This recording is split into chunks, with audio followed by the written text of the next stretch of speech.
जिसने मणि समझा था उसको मणि मिलेगी। तो जैसी वस्तु है उसके अनुसार कल्पना का उदय होना, ये संवादी भ्रम होता है, और जैसी वस्तु है उसके विपरीत कल्पना का उदय होना, ये विसंवादी भ्रम होता है।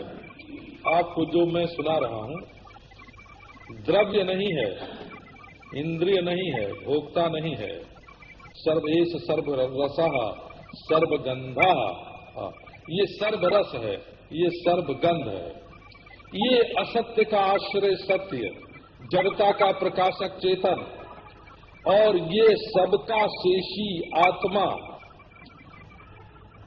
सबका शेषी माने जिसके लिए सब, वो परमानंद स्वरूप का ये जो आत्मदेव है,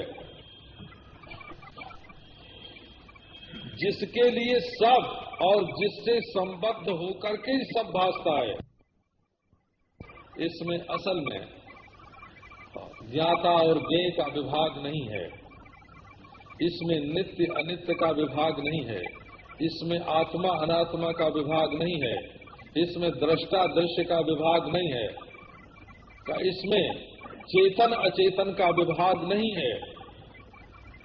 इसीलिए केवल भाषा का भेद होता है, वस्तु का भेद नहीं होता। और ये पूर्णता का बोध, ये पूर्णता का बोध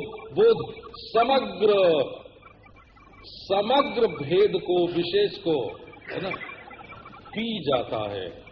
सारा व्यवहार होते हुए भी, चलते हुए भी ब्रह्म है, खाते हुए भी ब्रह्म है, पीते हुए भी ब्रह्म है, परंतु ये ब्रह्म ज्ञान है, ये एक क्षण में सारा काम कर देता है। और ये जो ब्रह्म भाव है, ये साधक के राग द्वेष को मिटा करके उसके जीवन को ब्रह्माविर्भाव के योग्य बना देता है, ब्रह्म ज्ञानाविर्भाव के योग्य बना देता है। इसमें आप हिंदू मुसलमान देखते हैं तो गलती है बोला, इसमें स्त्री पुरुष देखते हैं तो गलती है बोला, इसमें जड़ता चेतनता देखते हैं तो गलती है, इसमें जीव ईश्वर देखते हैं तो गलती है, इसमें माया ब्रह्म देखते हैं तो गलती है। माया ब्रह्म नहीं है, एक अद्वितीय ब्रह्म, एक अद्वितीय ब्रह्म का ज्ञान और एक अद्वितीय ब्रह्म का भाव। भावात्मक होने पर साधना हो जाएगा और ज्ञानात्मक होने पर अविद्या का निवर्तक हो जाएगा। ये अद्वितीय ब्रह्म की, ये वेदांत की प्रणाली है। तो नारायण अब यहाँ ध्यान और ज्ञान का है ना विश्लेषण माने दोनों की खिचड़ी न बने, विश्लेषण माने श्लेष होता है मिलना, जैसे स्त्री पुरुष आश्लेष करते हैं, आलिंगन करते हैं, उसका नाम हो गया श्लेषण। और विश्लेषण का क्या अर्थ होता है, जो दो चीज एक में, ध्यान और ज्ञान, ज्ञान में ध्यान मिल गया तो कर्ता हो गया,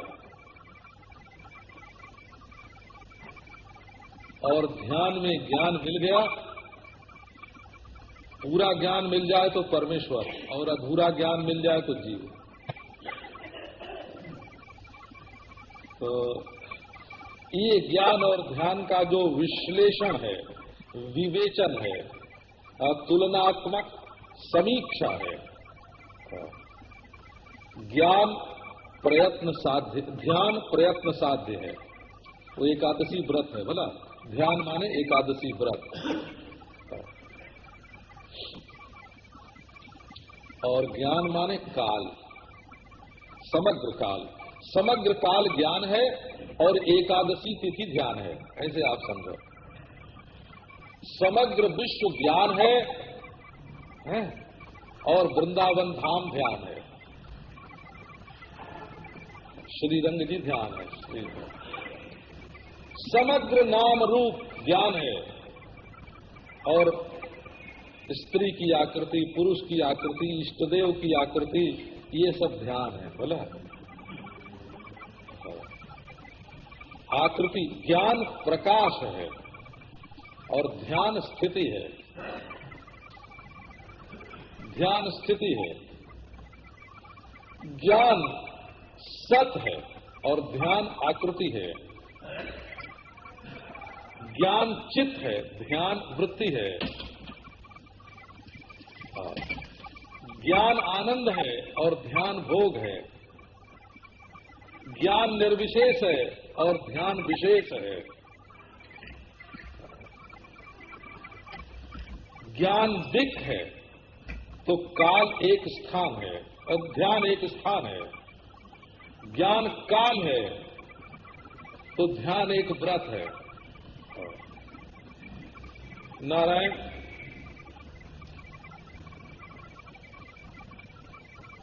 ज्ञान जीवन अनंत जीवन है। ज्ञान अनंत जीवन है और ध्यान उसमें एक शरीर है। ध्यान उसमें एक शरीर है। अनंत जीवन में जैसे एक आकृति बनी और बिगड़ी वैसे ध्यान है। ज्ञान अनंत सौंदर्य है और ध्यान उसमें एक रूप है। ज्ञान पृथ्वी है तो ध्यान मिट्टी की डली है। ज्ञान जल है तो ध्यान उसमें एक तरंग है। ज्ञान अग्नि है तो ध्यान एक चिंगारी है। ऐसा ज्ञान वायु है तो ध्यान शरीरगत प्राण अथवा वायु का एक झोंका है। ज्ञान आकाश है तो ध्यान घटाकाश है। इस तरह से नारायण ज्ञान और ध्यान का विवेचन, विश्लेषण, तुलनात्मक समीक्षा।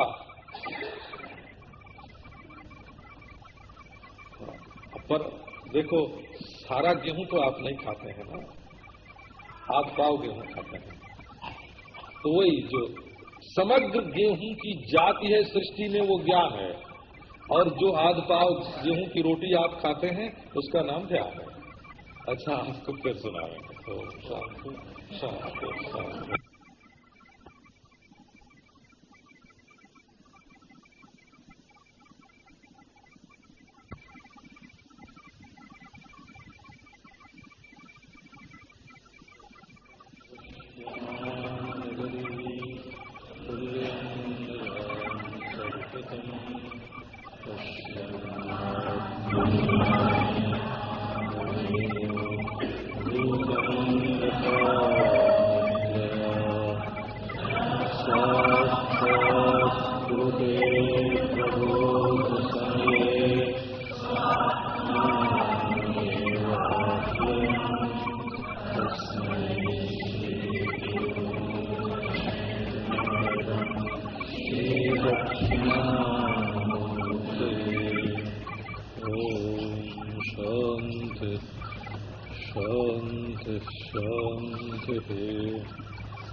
अब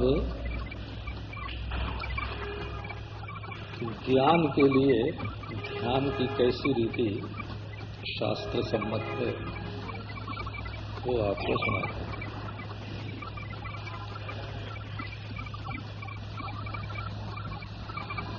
क्योंकि जिसका लक्ष्य तत्व ज्ञान नहीं है, किसी देवता का दर्शन है, उसके लिए ध्यान की प्रक्रिया दूसरी। लोग कहते हैं महाराज भगवान का दर्शन करा दो, तो चलो भगवान का ऐसा ध्यान करो हो जाएगा दर्शन। वो प्रक्रिया दूसरी। किसी का लक्ष्य समाधि होता है, हमारी समाधि लग जाए तो कैसे आंख बंद करके बैठना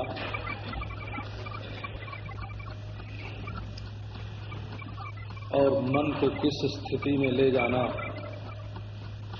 तो समाधि लग जाती है उससे। लक्ष्य भेद से ध्यान की प्रक्रिया में भी भेद होता है। ईश्वर की प्राप्ति के लिए ध्यान, समाधि की प्राप्ति के लिए ध्यान, सगुण साकार के दर्शन के लिए ध्यान, सिद्धियों के लिए ध्यान अलग अलग होते हैं। तो इसी से जब कोई कहता है ना कि आओ हम तुमको ध्यान बता दें, तो न उसको मालूम है कि आप ध्यान करके क्या करेंगे, और न आपको मालूम है कि ध्यान करके क्या होगा। जैसे किसी ने कहा गंगा स्नान आज कर लो, बड़ा पुण्य होगा, वैसे आओ ध्यान की गंगा में स्नान कर लो, आपको बहुत पुण्य हो जाएगा। ये भी कोई पुण्य कार्य है, और न इसमें मेहनत पड़ती है और न पैसा खर्च करना पड़ता है, तो लोग दौड़े दौड़े चले जाते हैं कि आओ हम ध्यान लगा लें। वो ध्यान के नाम ही पर मुग्ध हैं बेचारे। वो ध्यान के नाम से हिप्नोटाइज हो गए हैं कि बड़े बड़े महात्मा लोग पहले ध्यान करते थे, हिमालय में रह के लोग ध्यान करते हैं, तो आओ हमको भी ध्यान मिल जाए। तो तत्व ध्यान की जो प्रणाली होती है, तत्व ज्ञान के लिए ध्यान,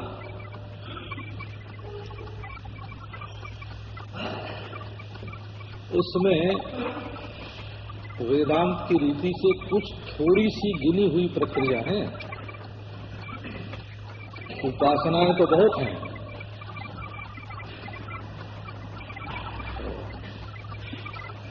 अग्नि विद्या है, सांडिल्य विद्या है, उद्गीत विद्या है, दहर विद्या है, उपनिषदों में उपासनाएं तो बहुत हैं, परंतु तत्व ज्ञान के लिए जो ध्यान की रीति है, ध्यान की प्रक्रिया है, वो बहुत थोड़ी है।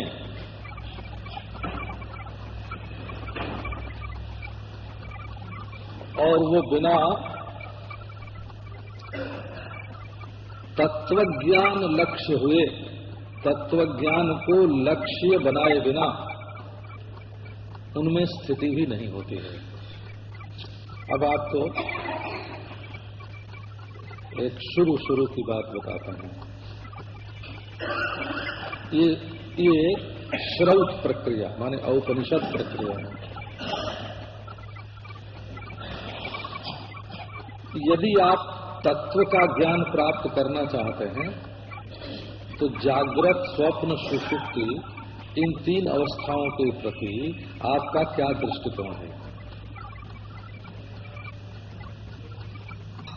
देखो, जब जागृत है तब स्वप्न नहीं है, जब स्वप्न है तब जागृत नहीं है, जब सुषुप्ति है तब दोनों नहीं है।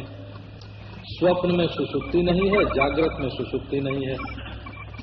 इनके अन्वय व्यतिरेक को देखो, तो ये तीनों अवस्थाएं तत्व नहीं हो सकते। तत्व ज्ञान की प्रक्रिया में आपको पहले ये सीखना पड़ेगा कि जैसे सपना अवस्था एक और उसमें दिखने वाले तमाशे वो तत्व नहीं है, वैसे जागृत अवस्था एक और उसमें दिखने वाले तमाशे, इसके रिश्ते, इसके नाते, इसका पैसा, इसका मकान, इसके संबंधी बदलने वाले हैं। इनकी तो ड्यूटी ही जो जबरदस्ती 20-21 घंटे तक आप चला सकते हैं, सोना तो पड़ेगा ना। तो जो चीज छोड़ी जाती है और पकड़ी जाती है, पकड़ी जाती है और छोड़ी जाती है, जो आती है और जाती है और जाती है और आती है, उसको तत्वानुसंधान की पद्धति में तत्व नहीं माना जाता। ये आपको मालूम है कि नहीं? जागृत तत्व नहीं है, स्वप्न भी तत्व नहीं है, सुषुप्ति भी तत्व नहीं है। तीनों में जो एक रहता है और जो छूटता नहीं, जो बदलता नहीं है, जो घटता बढ़ता नहीं, उसका नाम तत्व है। तो तत्व ज्ञान के मार्ग में जब आप चलेंगे ध्यान करने के लिए, तो पहली बात ये होगी कि आप विनाशी को, परिणामी को, अनित्य को, बदलते हुए को अपना स्वरूप न माने। आप इसी ध्यान में स्थित हो जाइए कि जागृत, स्वप्न और सुषुप्ति तीनों मेरे स्वरूप नहीं हैं। हे हैं ये हे। माने तत्व को पकड़ने के लिए ये त्याज्य हैं। न जागृत तत्व है, न स्वप्न तत्व है, न सुषुप्ति तत्व है। अवस्थाओं के गमनागमन का जो एक साक्षी सत्य है वो तत्व है। तो आपके ध्यान की प्रक्रिया देखो, बिल्कुल बदल जाएगी। और इसमें आप भूल मत करना कि जागृत आप नहीं हैं तो जागृत की कोई चीज आपकी नहीं है, मतलब इसमें गफलत नहीं करना। और कोई चीज में सब होता है। हाँ, ये आपका ब्राह्मणत्व, आपका सन्यासित्व, आपका मनुष्यत्व, आपका धनित्व, आपका विद्वत्व है, वैदुष्य, आपका तपस्वित्व, त्यागित्व, हाँ, बुद्धिमत्व, ये कोई भी तत्व नहीं है।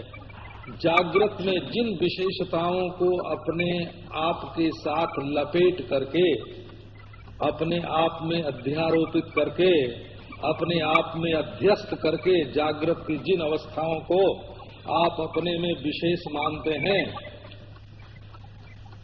वो कोई विशेष आप में नहीं है।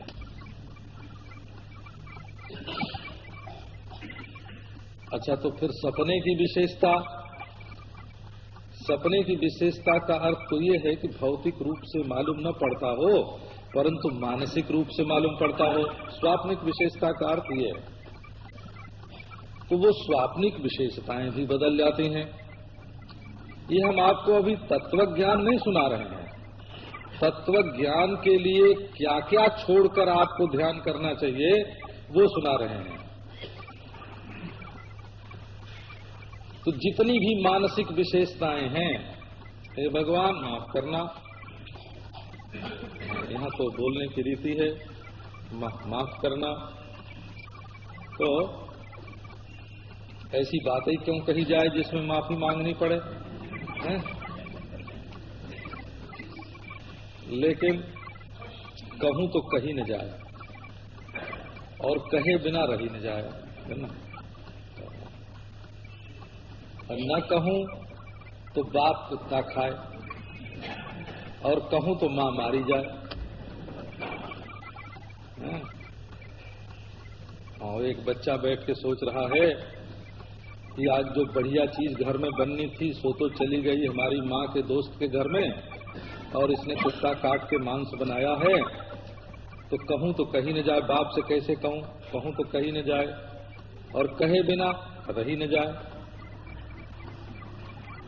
और न कहूं तो बाप कुत्ता खाए और कहूं तो मां मारी जाए, है? तो बात ऐसी है कि यदि आपको इन मानसिक विशेषताओं की बात आपको नहीं सुनावे, ये आपका स्वरूप नहीं है। तो इसमें जो कुछ आपके मन में ख्याल आता है, चाहे वो जागृत लोक का हो, चाहे अधिदैव लोक का हो, चाहे अध्यात्म लोक का हो, चाहे गोलोक हो, चाहे बैकुंठ हो, चाहे साकेत हो, चाहे कैलाश हो, आप जो कुछ अपने मन में भाव करके सोचते हैं वो जहाँ कैलाश है वहाँ रहने दीजिए, जहाँ गोलोक है वहाँ रहने दीजिए, उससे हम छेड़छाड़ नहीं करते। लेकिन ये आपके मन में स्वप्नवत आते जाते हुए जो हैं, कि यदि इन्हीं को पकड़ करके आप बैठ जाएंगे तब भी तत्व ज्ञान के लिए अपेक्षित ध्यान नहीं होगा। अच्छा, तब सुषुप्तिवत कर दें। तो यदि आप सुषुप्तिवत करेंगे तो वो भी तो टूटेगी ना, कब तक सुषुप्तिवत रहेंगे? तो सुषुप्ति टूटेगी, स्वप्न आवेगा, स्वप्न टूटेगा, सुषुप्ति आवेगी, स्वप्न सुषुप्ति तो टूटेंगे, जागृत आवेगी, जागृत टूटेगा, स्वप्न सुषुप्ति आवेंगे। तो ये हैं आने जाने वाले पदार्थ। और तत्व वो होता है जिसमें जागृत, स्वप्न, सुषुप्ति तीनों की कल्पना मूर्त होकर दिखाई पड़ती है। अन्य के रूप में कहो तो वो अधिष्ठान ईश्वर है, आधार ईश्वर है, और स्वरूप में कहो तो वो अधिष्ठान दृष्टा है। ये दोनों दो हैं कि एक हैं, तो द्वित्व भी कल्पना में ही मालूम पड़ता है। इसलिए अपने स्वरूप का ज्ञान प्राप्त करने के लिए, साक्षात्कार प्राप्त करने के लिए जो ध्यान है, उस ध्यान का स्वरूप क्या है? जागृत, स्वप्न, सुषुप्ति अवस्था का अपने आप में अध्यारोप न करना। ये जो विवेककृत जागृत, स्वप्न, सुषुप्ति से अपना न्यारापन है, तटस्थता है, कूटस्थता है, असंगता है, चिद्रूपता है, ये तत्व ध्यान के लिए अपेक्षित है। तो देखो, अब दो विभाग कर दिया पहले आपके। एक तो त्याज्य है तीनों अवस्था और तीनों अवस्था के विलास है, और ज्ञातव्य क्या है कि तीनों में एक रहने वाला आत्मा। ये दो विभाग हुआ। अब इस आत्मा के स्वरूप को जानने के लिए साधन क्या है? ये नहीं समझना कि हो गया साधन, हमने त्याग कर दिया। इसमें तो टिकोगे नहीं। बारंबार जागृत में, बारंबार स्वप्न में, बारंबार सुषुप्ति में तन्मय हो जाया करोगे। ये सामने ऐसा खेल हो रहा है महाराज कि अपने को भूलकर इससे मिले बिना रह नहीं सकते। ये सामने एक खेल हो रहा है जागृत, स्वप्न, सुषुप्ति का, और दृष्टा इसमें तन्मय हो जाता है। जब तबला बढ़िया बजता है तो श्रोता भी अपने हाथ से ताल देने लगता है। जब बढ़िया नृत्य होता है तो दर्शक के पांव भी थिरकने लगते हैं। जब बढ़िया संगीत होता है तो श्रोता भी झूम उठता है। तो ये जो जागृत, स्वप्न, सुषुप्ति के दृश्य, ये जो झलक, ये जो झांकियां आपके सामने आ रही हैं, ये कभी कभी इतनी गंभीर हो उठती हैं और इतनी ठोस वास्तविकता का रूप धारण कर लेती हैं कि आप तो अपने को भूलकर इन्हीं के साथ मिल जाते हैं, तादात्म्य में हो जाता है, अध्यास गाढ़े स्वरूप में सामने आ जाता है। तो इसको दूर करने के लिए क्या करना चाहिए? तो इसके लिए आप्य हैं। आप्य क्या हैं? कि श्रवण, मनन और निदिध्यासन, इन तीन साधनों को आप प्रयत्न करके प्राप्त कीजिए। आप सुनिए कि जागृत, स्वप्न, सुषुप्ति से निराला जो आत्मा है, दृष्टा, कूटस्थ, साक्षी, एक रस, असंग, वो केवल एक शरीर या अंतःकरण में ही नहीं है, अद्वितीय ब्रह्म है। इससे आपके अज्ञान की निवृत्ति होगी। और यदि ये बात दिल के भीतर न उतरे तो मनन कीजिए, आपका संशय मिटेगा। और यदि श्रवण करने पर भी, मनन करने पर भी विपर्जय न मिटता हो, बारंबार जागृत, स्वप्न, सुषुप्ति के देहादि दृश्यों के साथ ही तादात्म्य में होता हो, तो निदिध्यासन भी कीजिए। परंतु इन तीनों अवस्थाओं का परित्याग करके अपने स्वरूप में स्थित होना आवश्यक है। त्याज्य हैं अवस्थाएं और ज्ञातव्य है अपना आत्मा, और प्राप्तव्य है श्रवणादि साधन। इतना होने पर भी अंतःकरण में जो दोष हैं वो पचते नहीं हैं।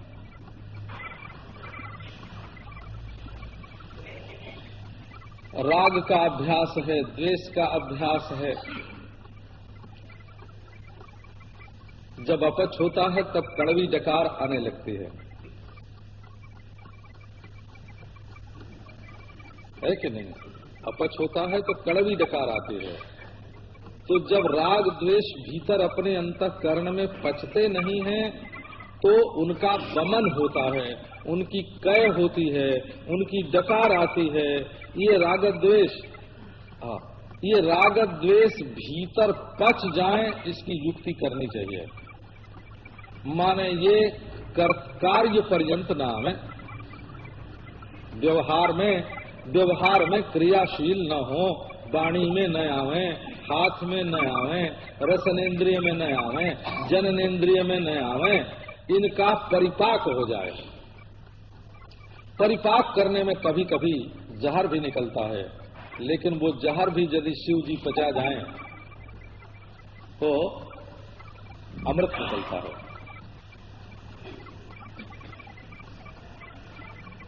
तो राग, अब देखो, 3 अवस्थाओं का परित्याग करना, अपने स्वरूप में स्थित होना, स्वरूप को जानना और राग द्वेष को पचा लेना और पचाकर मीठा बना लेना।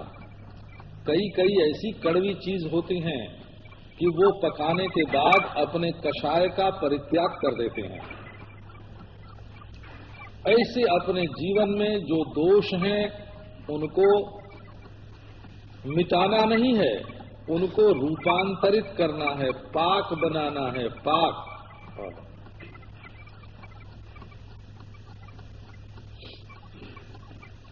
पाक बना करके मीठा कर लेना है। अब आपको ध्यान की प्रक्रिया सुनाते हैं। ये 4 बात की जानकारी देने के बाद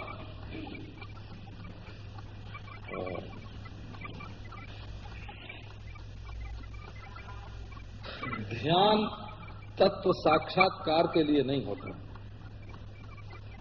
तत्व साक्षात्कार के मार्ग में जो विघ्न हैं, जो बाधाएं हैं, जो प्रतिबंध हैं, उनकी निवृत्ति के लिए होता है।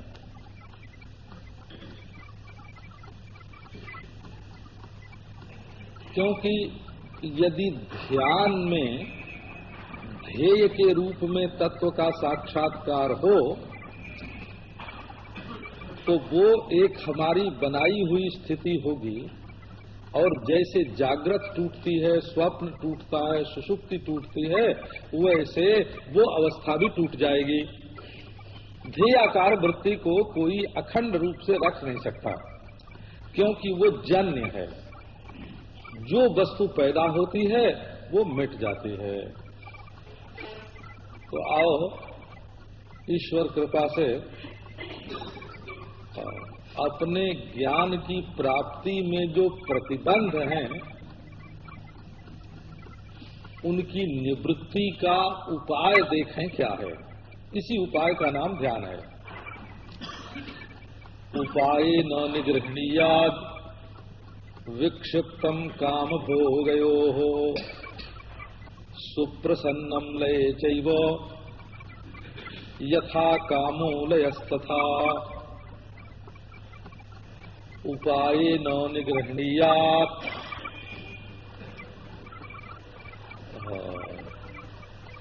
आपका बंदर अगर बंधन से छूट गया है तो आप कभी डंडा दिखा के भी उसको काबू में कर सकते हैं और कभी गुड़ दिखा के भी काबू में कर सकते हैं। इसमें जो चना दिखा के भी काबू में कर सकते हैं। आप एक उपाय का आलंबन लेकर दूसरे का विरोध मत कीजिए, दूसरे का आलंबन लेकर पहले का विरोध मत कीजिए। देखो, हम गांव के रहने वाले हैं। हमारे घर में बैल थे, खेती होती थी, गौएं थी, दूध देती थी, बछड़े थे। वो बांधने के समय ऐसी छलांग भर के भाग जाते थे। तो कभी डंडा लेके बैल को घेरना पड़ता था, कभी हरी हरी घास दिखाना पड़ता था, कभी उसके खाने की जगह पर ले जाकर खली और भूस डाल दी तो वो अपने आप ही आके वहां लग जाता था। ये नहीं कि रोज डंडे ही काम दे, रोज हरी घास ही काम दे। तो ये जो मनी राम हैं,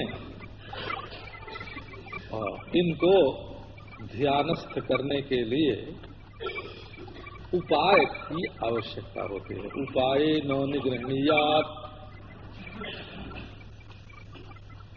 उपाय क्या करना चाहिए?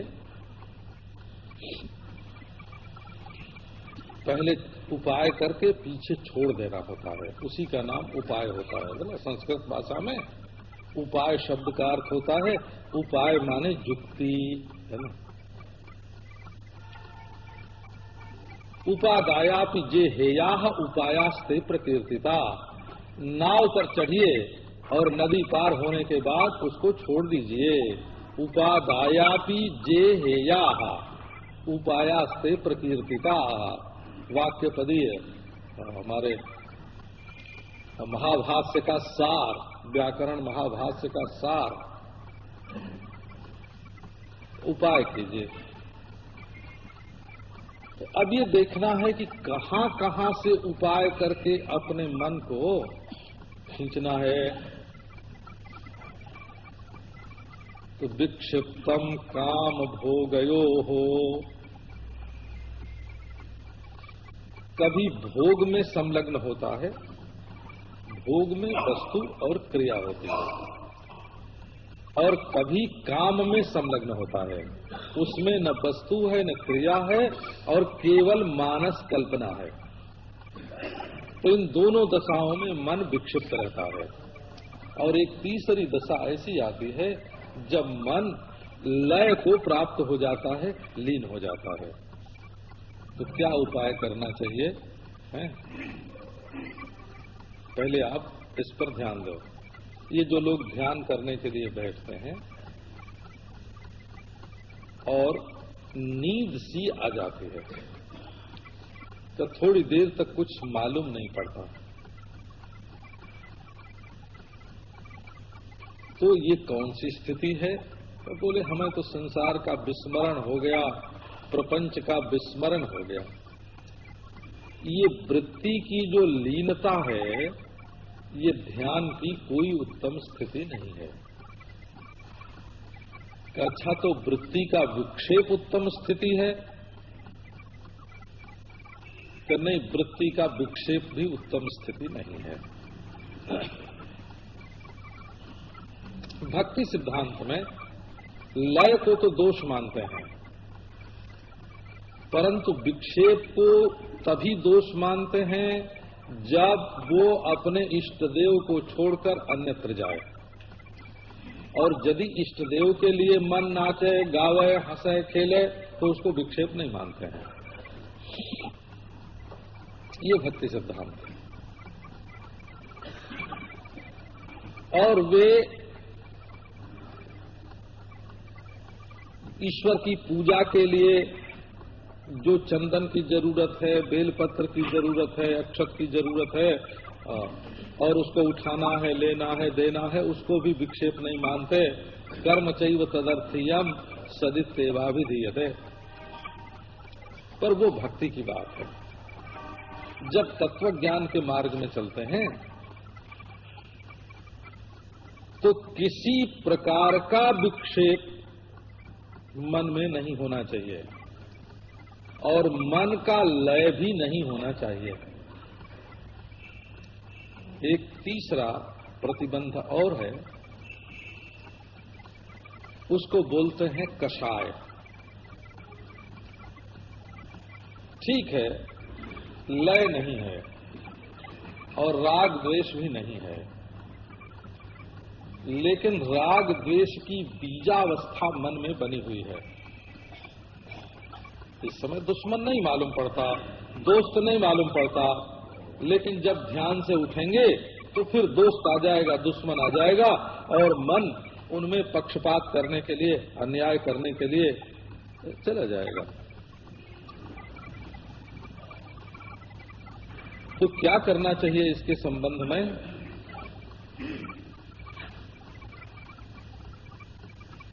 कि लय अवस्था जब प्राप्त होवे, मन विस्मरण करके लय अवस्था में जा रहा हो, तो लय संबोधयेत चित्तम, उसको जगा देना चाहिए कि बेटा कहाँ जा रहे हो। और यदि काम और भोग के लिए विक्षिप्त हो तो उसको शांत करना चाहिए। और यदि दोनों की बीजावस्था में कषाय दशा को प्राप्त हो जाए तो सजग हो जाना चाहिए, जागृत हो जाना चाहिए। सकषायम बीजानियात। और सम प्राप्तम न चालयेत, जब मन समता को प्राप्त हो जाए, दोस्त दुश्मन बराबर, तो उस समय में क्या करना कि बीज को तो रहने न दे,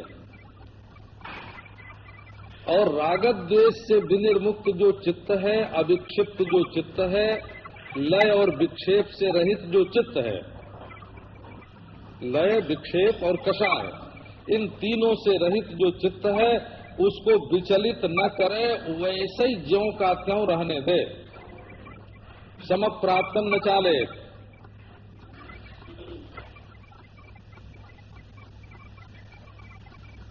यदा न लीयते चित्तम न च विक्षिप्यते पुनः अनिंगनमनाभासम संपन्नम ब्रह्म तत्तदा। यदा न लीयते चित्तम न च विक्षिप्यते पुनः, जब चित्त लय नहीं होता,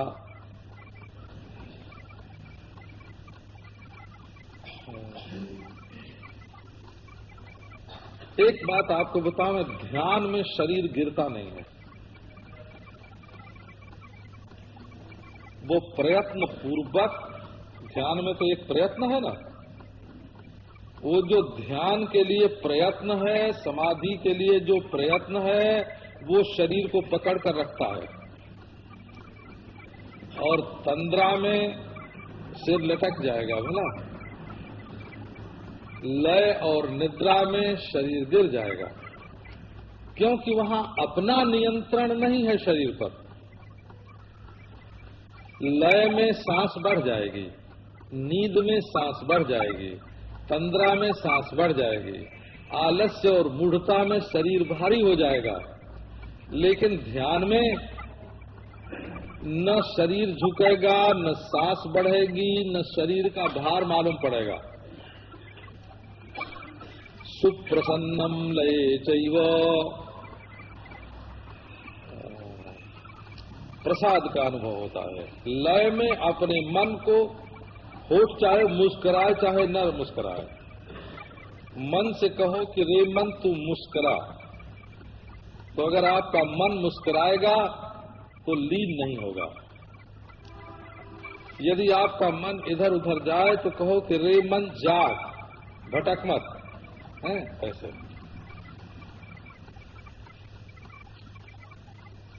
तो बताते हैं कि यदा न लीयते चित्तम न च विक्षिप्यते पुनः अनिंगनमनाभासम संपन्नम ब्रह्म तत्तदा। अभी बीच में एक बात ये रह गई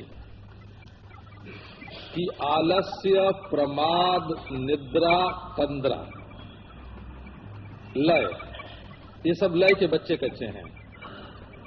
इनसे मन को बचाएं, मन को प्रसन्न रखें, हो प्रसन्न रखने से इनसे बचेगा। और मन को विक्षिप्त न होने दें, और राग द्वेष न रहने दें, कषाय, बीजावस्था नहीं। तो एक प्रकार का सुख आपके अंतःकरण में उदय होगा। ये जो रस, सुख अथवा आनंद आता है, क्योंकि बाहर का सुख आना जब बंद हो जाता है और बाहर जब वृत्ति का जाना बंद हो जाता है तो वृत्ति पहले तो सिमट करके विषय बनाती है। वो तो गंध बना दे, रस बना दे, रूप बना दे, स्पर्श बना दे, शब्द बना दे, ये सब भोग के ही अंतर्गत हैं। यदि अंतरंग में आपको कोई सुगंध मालूम पड़े या स्वाद मालूम पड़े या सौंदर्य दिखाई पड़े या स्पर्श का अनुभव हो, कई ऐसे साधक होते हैं हमारे पास आप आके बताते हैं कि जहां हम ध्यान में बैठे हमको लगता है कि हमारे सिर पर किसी के कोमल कोमल हाथ घूम रहे हैं। ऐसा लगता है कि जब हम ध्यान में बैठते हैं तो कोई दैवी शक्ति आके हमारा चुंबन करने लगती है, हमारे कपोल से चिपक जाती है कोई ऐसी शक्ति आके। ऐसा लगता है कोई मीठी मीठी आवाज हो रही है, ऐसा लगता है कि कोई विलक्षण स्वाद जिह्वा पर प्रकट हुआ, कोई दिव्य गंध नासिका में आई।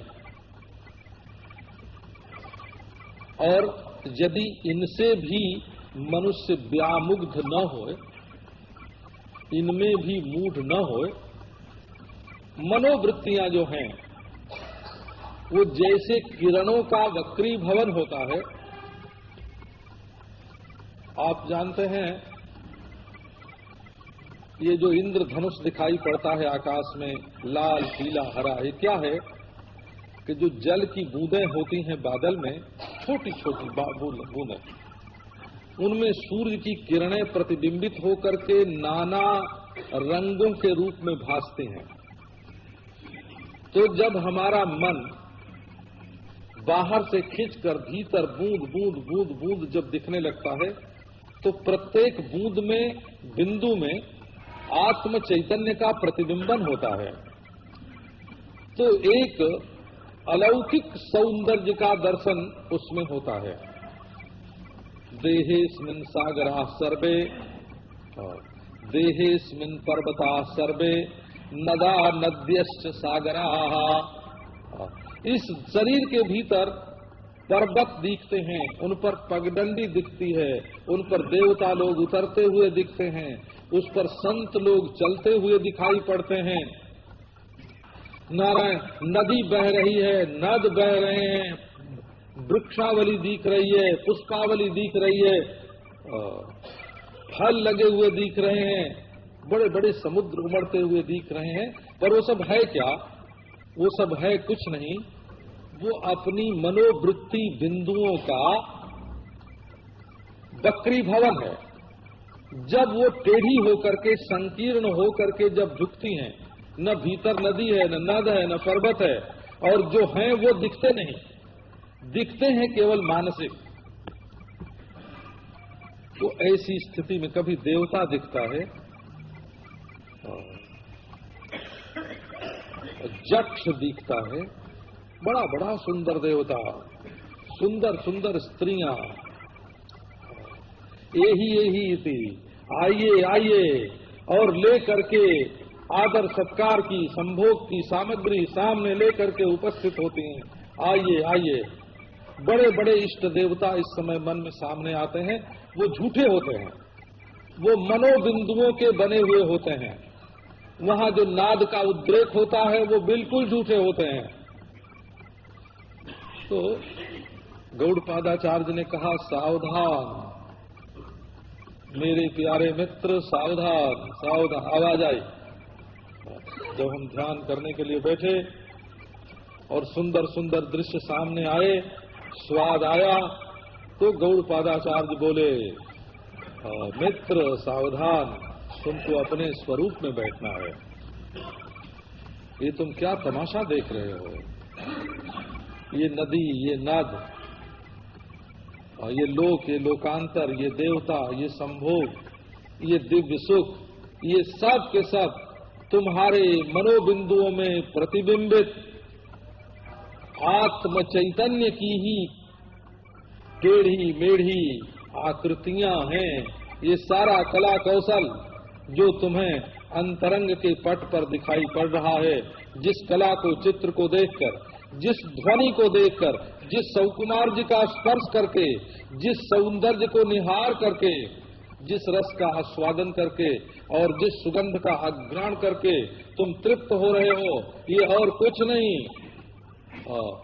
तुम्हारे मन के जो बूंद बूंद हैं, बूंद बूंद से बनी हुई कुछ रेखाएं हैं और उन रेखाओं से बनी हुई ये आकृतियां हैं। नास्वादयेत् सुखम तत्र निस्संगः प्रज्ञया भवेत्, निश्चरन् निश्चल चित्तम् एकीकुर्यात् प्रयत्नतः, यदा न लीयते चित्तम् न च विक्षिप्यते पुनः, अनिंगनमनाभासम् संपन्नम् ब्रह्म तत्तदा। नास्वादयेत् सुखम तत्र, नास्वादयेत् सुखम तत्र निस्संगः प्रज्ञया भवेत्। वहां जब सुख आने लगे तो सुख केवल 5 विषयों से ही नहीं आता है, इनकी शांति से भी आता है, विश्राम से भी सुख आता है। एक विषय भोग का सुख होता है, एक विश्राम का सुख होता है। 2 आदमी लड़ रहे हो तो तटस्थता का सुख होता है, मध्यस्थता का सुख होता है, उदासीनता का सुख होता है। अच्छा हुआ हम इन लोगों से अलग ही रहे बाबा, है ना, उसका भी एक सुख होता है। तो नास्वादयेत् सुखम तत्र निस्संगः प्रज्ञया भवेत्। वहां सुख का आस्वादन नहीं करना चाहिए, न शांति में, न विक्षेप में, न भोग में, न बीजावस्था में, न दृश्य में, न अदृश्य में, कहीं भी सुखास्वादन नहीं करना चाहिए। निस्संग रहना चाहिए। आया है सो जाएगा, जो जाएगा सो आएगा, जो आएगा सो जाएगा। निस्संगः प्रज्ञया भवेत्, बस केवल प्रज्ञा जागृत रहे। प्रज्ञा माने